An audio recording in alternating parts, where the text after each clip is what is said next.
What's going on, boys and girls? It's Ballistic D-Man here for a commentary talking about the PlayStation 4. If you did not know, I got the PS4 on the midnight launch last Thursday. I've had a week now spending with it, around a week, playing my PS4. And I'm here today just to tell you my impressions over my first week. Now, before I get into games, interfaces, and that, I'm just going to tell you about the controller. The PS4 DualShock 4 is an amazing controller. It is possibly the best controller I have ever used. Now, if you don't know, I would have to say it's about the same. It's not really. It's a bit bigger than the DualShock 3, but not quite as fat as an Xbox 360 controller. Now, when you hold one in your hands, you're gonna be like, "Oh my god!" It has a real comfortable feel to it, and because of the way they made the back, it's almost a grip, but it's not ridiculous. Now, they have the touchpad on the front, which, for the most part on launch, there's no game really taking full advantage of it. But look in Shadowfall, it uses it very well, it works responsively, and it's a very nice button. It feels good whenever you're pressing it. Now, the X, square, triangle, and circle buttons are now analog and no longer pressure. So if you ever played a PS3 controller, you know that if you pushed in a little or pushed in a lot, there was a difference, say, in a racing game on how fast you would go. On the PS4, it's digital. There is no little bit of push. You push it all the way down every time. Now, the analog sticks is possibly the best thing about this controller. Now, I've always liked the way the PS4 has them vertically lined up next to each other. Or horizontal. God, I'm screwing up here, guys. But you know what I mean whenever I say the PS4. They're next to each other. They're real smooth. I like that feel more than the Xbox controller. And with the way they made the analog sticks, which is almost like the 360's indentationed ones, while also having the PlayStation's raised ones. And it's very comfortable on your fingers if you're playing a first-person shooter, knifing people, whatnot. It's nice. Now let's go on to the if you're playing a fighting game, the controls are pretty good too. If you're using just the up-down buttons, they're nice. They no longer have that weird feel to them. Almost they're smooth.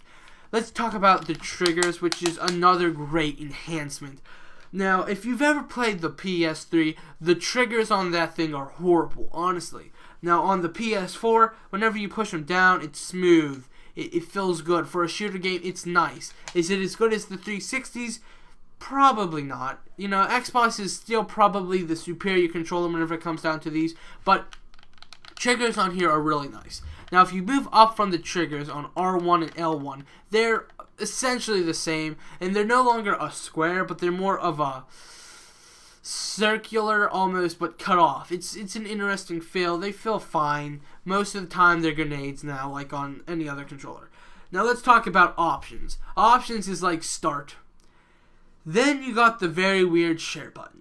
This is very cool. If you hold in the share button, you can start capturing gameplay, or you can stream straight to Twitch or Ustream. Now, I did do a Twitch stream. I just practiced it for a good 5 minutes.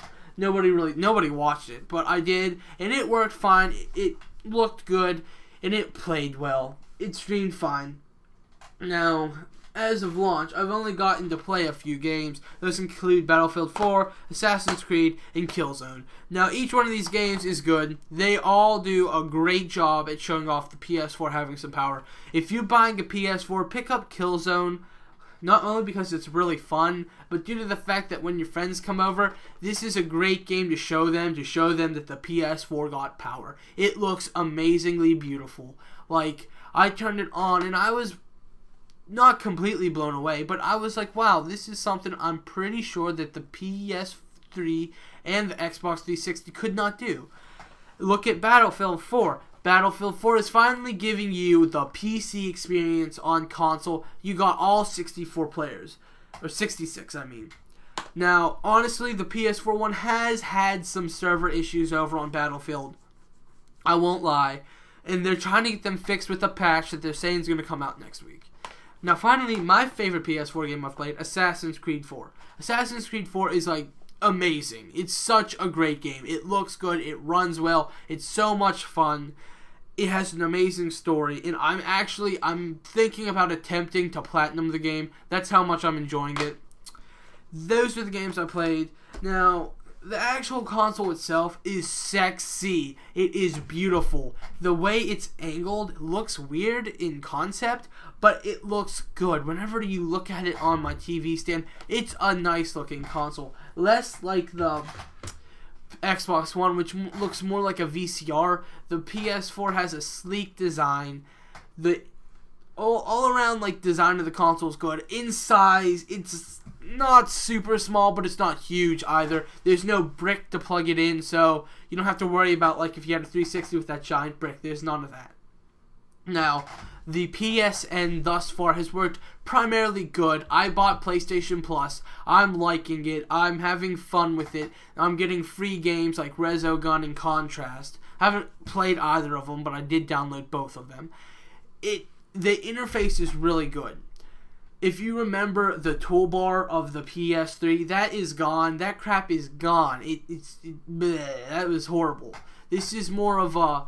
It feels... You have to really see it. Go look up some videos, but it works good. The only problem I've had with my PS4 is I could not get it to connect to the internet, and that was due to the fact that I unplugged my router and didn't realize it. Yes, I unplugged a router, and I did not realize it until I was like, I'm gonna go Google this. Wait a second, my router's off. Crap.